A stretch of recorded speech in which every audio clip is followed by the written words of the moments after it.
అన్నీ ఉన్న అల్లుడి నోట్లో శని అన్న చందంగా తయారైంది జిల్లాలోని అంగన్వాడీల పరిస్థితి. పేరుకేమో పిల్లలకు నాణ్యమైన పౌష్టికాహార భోజనం అందిస్తూ నాణ్యమైన విద్యను కూడా బోధిస్తున్నామని దండోరా వేసిబరి చెప్తున్న నాయకులు నేతలు క్షేత్రస్థాయిలో మాత్రం అందుకు విరుద్ధంగా కనీసం అంగన్వాడీ టీచర్లు అంగన్వాడీ సెంటర్ మెట్లు కూడా ఎక్కకుండా విధులు నిర్వహిస్తున్న సంఘటనలు కోకొల్లలుగా ఉన్నాయి. జిల్లాకు సరిహద్దులో ఒక గ్రామంలో నిర్వహిస్తున్న ఓ అంగన్వాడీ సెంటర్ను పరిశీలిస్తే విస్తుపోయే నిజాలు వెలుగులోకి వచ్చాయి. అంగన్వాడీ అక్రమాలపై రాజ్ న్యూస్ స్పెషల్ డ్రైవ్.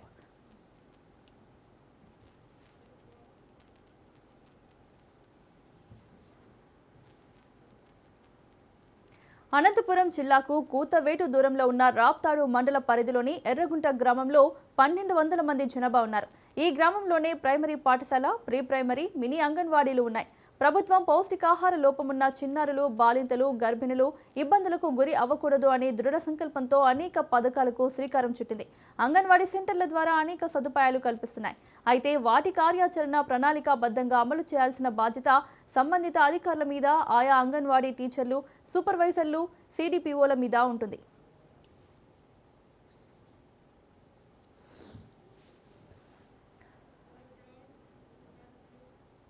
చిన్నారులకు సరైన పోషణతో పాటు సరైన విద్యా బోధన చేస్తే శారీరకంగా, మానసికంగా ఎదుగుతారు. అంగన్వాడీ కేంద్రాల్లో 3 నుంచి 5 ఏళ్ల వయసున్న పిల్లలకు ఆటపాటలతో కూడిన విద్యను అందిస్తూ వారికి పోషకాలతో కూడిన పౌష్టికాహారాన్ని అందజేస్తూ అంగన్వాడీ టీచర్లు ఎప్పటికప్పుడు పిల్లల మానసిక, శారీరక ఎదుగుదలపై దృష్టి సారించాలనే నిబంధనలు ఉన్నాయి. కానీ ఎర్రగుంటలో ఉన్న మినీ అంగన్వాడీ కేంద్రంలో మాత్రం అందుకు విరుద్ధంగా వ్యవహరిస్తూ పిల్లల నోటికాడి ముద్దను లాగేసుకుంటున్నారు. అంగన్వాడీ సెంటర్కు వస్తే ఎంత, రాకపోతే ఎంత, నా జీతం నాకు వస్తుంది అనే ధోరణితో అంగన్వాడీ టీచర్ సులోచన వ్యవహరిస్తున్నారు.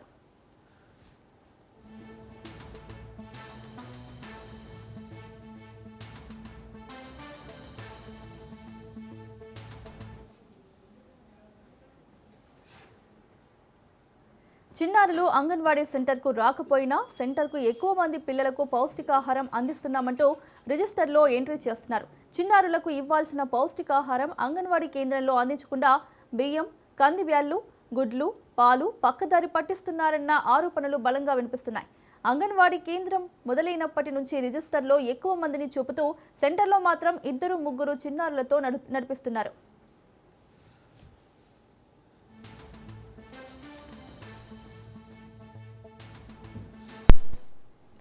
నిబంధనల ప్రకారం సెంటర్కు వచ్చిన చిన్నారులకు మెనూ ప్రకారం వండి పెట్టాలి. కానీ ఇక్కడ మాత్రం అంగన్వాడీ కేంద్రానికి వచ్చే 2-3 పిల్లలకు అంగన్వాడీ టీచర్ ఇంటి నుంచి తెచ్చుకున్న క్యారీని పిల్లలకు పెడుతూ సర్కార్ నిబంధనలకు తూట్లు పొడుస్తుంది. బాలింతలు, గర్భిణులకు ఇచ్చే టీహెచ్ఆర్ కూడా పక్కదారి పట్టిస్తూ సొమ్ము చేసుకుంటుందని ఆరోపణలు ఉన్నాయి. ప్రజలకు ఎలాంటి ఉపయోగం లేని ఈ మినీ అంగన్వాడీ అవసరం లేకపోయినా అవసరం ఉన్నట్లు రికార్డుల్లో సృష్టించి ప్రభుత్వాన్ని, అధికారులను తప్పుదారి పట్టిస్తున్నారు. ఈ కేంద్రాన్ని వారి స్వంత అవసరాల కోసం వాడుకుంటూ ప్రభుత్వ ఖజానాకు తూట్లు పొడుస్తున్నారు. దీనివల్ల ఈ అంగన్వాడీ సెంటర్ నిర్వహణ పెను భారంగా మారిపోయింది.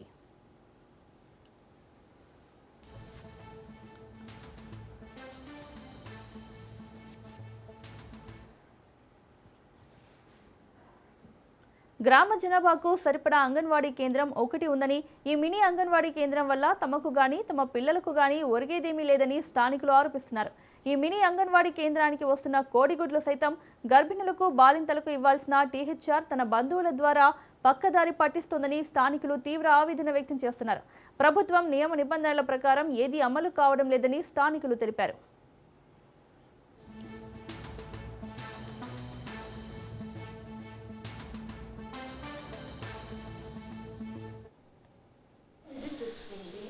Three months back వచ్చిందిలేండి.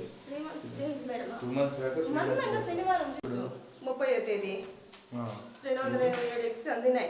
మీరు సైన్ చేసినది రిసీవ్ చేసుకున్నది కాదు కదా. రాయలే సార్, 227 ఎగ్స్ అందినాయి.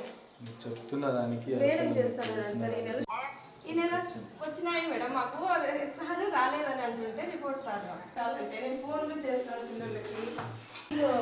బాలాపూర్ వాళ్ళు 22 మంది, ప్రీ స్కూల్ వాళ్ళు 12. ఇచ్చినారా? ఇంకా ఇవ్వలేదు, రాలేదు. లాస్ట్ 6 months నుంచి, లాస్ట్ 2 months నుంచి పిల్లలు వస్తున్నారు. ఇక్కడ ఆయన లేదా? బెనిసెంట్రా? ఎంతమంది టోటల్ స్ట్రెంత్? టోటల్ ఎంతమంది ఇక్కడ? వాళ్ళ ప్రీ స్కూల్ వాళ్ళు 6 మెంబర్స్, వీళ్ళు టీహెచ్ఆర్ వాళ్ళు 10 మంది, గర్భవతులు బాలింతలు 10 మంది, 6 మంది టోటల్. అక్కడ నాకైతే ఏమి ఇవ్వలేదు సరిగా. ఇప్పుడు మా బాబుకి 6 ఏళ్ళు, హ్యాండిక్యాప్డ్. అంతకుముందు కూడా ఏమి ఇవ్వలేదు, కోడిగుడ్లు పాలు అని అట్లాంటివి ఏమి ఇవ్వలేదు సార్. పిల్లలు కూడా తీసుకెళ్లారు వచ్చి సెంటర్లో, ఏమి ఇవ్వలేదు సార్. పిల్లలు కూడా వచ్చి తీసుకెళ్లారు సార్. ఆమె నా శాలరీ నాకు వస్తుంది కదా, నాకేం అవసరము, వాళ్ళే పంపిస్తే పంపించచ్చు, లేకుంటే లేదని ఓపెన్గా మాట్లాడుతుంది సార్. మా బాబు హ్యాండ్ అయితే 6 ఇయర్స్ వరకు ఇస్తారు సార్. అవన్నీను 3 ఇయర్స్ వరకు కూడా మాకు అసలు సరిగ్గా ఇవ్వలేదు సార్. మా బాబుకి అమ్మఒడి స్కీమ్ పడింటే కూడా అది కూడా మాకు ఇన్ఫామ్ చేయలేదు సార్. మళ్ళీ స్కూల్ వాళ్ళు వచ్చి చెప్పే వరకు మాకు తెలియదు ఎవరైనా 6 ఇయర్స్ పైన పిల్లలు ఉన్నారా అని చెప్పేసి. ఆమె అది కూడా ఇన్ఫామ్ చేయలేదంట. వాళ్ళే కనుక్కొని మా ఇంటి దగ్గరకు వచ్చారు, మా బాబు హ్యాండిక్యాప్డ్ అని.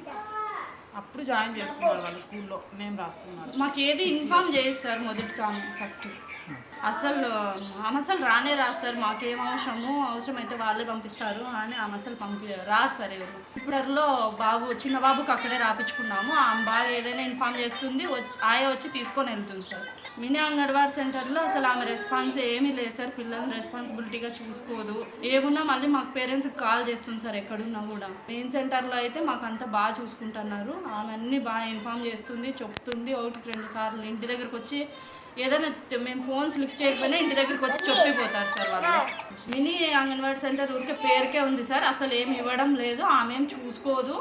కనీసం వచ్చి చూడండి, ఎవరన్నా ఇట్లా ఇన్స్పెక్షన్కి వస్తున్నారు, వాళ్ళు వస్తున్నారు, వీళ్ళు వస్తున్నారంటే అందరినీ గ్యాదర్ చేస్తుంది అంతే ఆ కొంతసేపటికి అంతే సార్. మళ్ళీ వాళ్ళు వెళ్ళిపోయినాక మాకేం అవసరం ఉంది, నాకు వచ్చే శాలరీ నాకు వస్తుంది కదా అన్నది మాతో మాట్లాడుతుంది సార్. ఆమె ఒక్కరిద్దరే సార్, 15 నిమిషాలు అట్లా ఉంటారు. ఏదైనా ఇన్స్పెక్షన్ ఉంటే మినీ సెంటర్లో అప్పటికప్పుడు పోయి పిలుచుకొని వచ్చి కూర్చోబెట్టుకుంటుంది. ఇంకా వాళ్ళు వెళ్ళిపోయినాక ఇంకా మామూలు పరిస్థితే సార్. మెయిన్ సెంటర్లో అయితే మాకు ఉన్నా లేకోకుండా ఎవరైనా ఇన్స్పెక్షన్లకు వచ్చినా ఆయమ్మ మామూలుగానే వచ్చి పిచ్చుకొని అవతల బ్లాక్ లోనే అక్కడ రోడ్డు మీద దిగుతున్నాం అంతే. మా వాళ్ళు వచ్చి బండ్లు తీసుకుపోయినారు. ఆల్రెడీ లోపల ఉన్నారేమో అనుకుంటున్నాం మేము అంతే. జస్ట్ హాఫ్ అన్ అవర్ లోనే జరిగిపోయింది ఇది. మా అబ్బాయి అవతల పోయి అరిస్తే అవతల నుంచి 3 బ్యాగులు పట్టుకొని వెళ్ళిపోయినారు. ఏం పోయిందమ్మా? నాకు గోల్డ్ సిల్వర్ పోయింది 1,60,000. అంగన్వాడీ అక్రమాలపై ప్రశ్నిస్తే బెదిరింపులకు దిగుతున్నారు. అంగన్వాడీ సెంటర్పై వచ్చిన ఫిర్యాదుపై కవరేజ్కి వెళ్లిన రాజ్ న్యూస్ రిపోర్టర్పై లక్ష్మీనారాయణ అనే వ్యక్తి ద్వారా బెదిరింపులకు పాల్పడ్డారు. వార్త రాస్తే అంతు చూస్తామని తీవ్ర స్థాయిలో బెదిరింపులకు పాల్పడటం వెనుక అంగన్వాడీ కేంద్రంలో జరుగుతున్న గోల్మాల్ ఏ స్థాయిలో జరుగుతుందో అర్థం చేసుకోవచ్చు. మినీ అంగన్వాడీపై ఫిర్యాదులు వెళ్లిన అధికారులు స్పందించడం లేదనే ఆరోపణలు ఉన్నాయి. నేను మాట్లాడతాను, నువ్వేం టెన్షన్ తీసుకోవద్దు. మా బియ్యంతో మాట్లాడుతూ అంటే లేదు మాట్లాడతాను, తీసుకోవద్దు. నేను లైన్ కలపాలా? ఇది కలుపు కలుపు. నీ చేతకు నువ్వు మాట్లాడుకున్నా, నీ సమస్య కోసం నేను మాట్లాడతాను. మళ్ళీ నువ్వేంది పీకనికి చేస్తావా? ఇందాక నన్ను ఏదో బెదిరితే బియ్యం కలుపుతా అంటే భయపడతా అనుకుంటా. నువ్వు బియ్యం ఎందుకు భయపడతావులే కానీ నువ్వు బియ్యం నువ్వు మీది వచ్చేసి 20,000 రూపాయలు డబ్బులు అడగడం ఫస్ట్ తప్పు. ఎవరు ఫస్ట్ తప్పు. నిన్న రెండో తప్పు. నిన్న అడిగినానా? నువ్వు ఏదన్నా గానీ నిన్న అడిగినా పని చేసింటే ఒప్పుకుంటా అంటే. నిన్న అడిగినానా? నువ్వు ఎవరిని అడిగినావో వాళ్ళతోనే మేము చెప్పిస్తాము. నువ్వు వాళ్ళతోనే చెప్పించు, మా వాళ్ళతోనే రక్త సంబంధం అని చెప్తున్నా కూడా నీకు అర్థం కావడం లేదు. నువ్వేం చేస్తావు? నువ్వు చెప్పుకోవడానికి సిగ్గుందా? కాదు, సంబంధం అని చెప్పుకోవడానికి సిగ్గుందా? ఏంది అసలు నువ్వు మాట్లాడేది ఏంది నాకు అర్థం కాదు. టౌన్ లో వెళ్తాం, మాట్లాడుకుందాం ఇద్దరును. ఇవన్నీ ఫోన్ లో అయితే కనుక ఆవేశం మీద నువ్వు మాట నేనో మాట అంటాము. ఒకసారి టౌన్ లో కలిసి మాట్లాడుకుందాం. టౌన్ లో కలిసి మాట్లాడుకోవచ్చు. నువ్వు రా, నేనే వస్తానా నీ దగ్గర, నేనే వస్తాను. ఒకసారి మాట్లాడదాము. ఒకసారి నేను మిమ్మల్ని కలిసి మాట్లాడదాం అనుకుంటున్నాను. నీతో మాట్లాడే పరిస్థితి లేదులే. నువ్వు ఏదన్నా అట్టదప్పుడు నువ్వు మా బంధువుల విషయంలో తలకాయ ఎందుకు చూసినావు చెప్పు. ఎట్లయితే నీ బంధువులు చెప్పు నాకు మాట. ఎట్లా చూసినావు నువ్వు చెప్పు. ఎట్లయితే నీ బంధువులు చెప్పు. ఎట్లయితే ఇటు రా చెప్తా, లేదా రమ్మంటే వచ్చి చెప్తాను ఇక్కడ. అది మాట్లాడు ఫస్ట్. నువ్వు రమ్మంటావా వస్తావా? కాదు, ఎవరు నువ్వు నువ్వెవరు అంటే ఎందుకు చేసినావు నువ్వు ఫోను? నువ్వెవరు అంటే నేను నువ్వెవరు అంటే నువ్వు ఎందుకు బ్లాక్ మెయిల్ చేస్తున్నావు? ఎందుకు బెదిరిస్తున్నావు? ఏదైనా మాట్లాడుకుంటా. గ్రామస్తులు ఈమె వ్యవహారంపై ప్రశ్నిస్తే తమకు రాజకీయ అండదండలు ఉన్నాయని, తాను టీడీపీ పార్టీ వైపు ఉన్నట్టు, ఈమె భర్త వైసీపీలో ఉన్నట్లు ప్రచారం చేసుకుంటూ తమను ఎవరూ ఏమీ చేయలేరు అన్నట్లు వీరు వ్యవహరిస్తున్నారనే ఆరోపణలు ఉన్నాయి. ఈ గ్రామంలో ఉన్న మినీ అంగన్వాడీ సెంటర్ను తొలగించి గ్రామంలో ఉన్న మరో అంగన్వాడీలోకి విలీనం చేయాలని గ్రామస్తులు డిమాండ్ చేస్తున్నారు. పిల్లలకు అందాల్సిన పౌష్టికాహారాన్ని పక్కదారి పట్టిస్తూ సొమ్ము చేసుకుంటున్న అంగన్వాడీ టీచర్పై ఉన్నత అధికారులు పరిశీలించి చట్టపరమైన చర్యలు తీసుకోవాలని గ్రామస్తులు డిమాండ్ చేస్తున్నారు.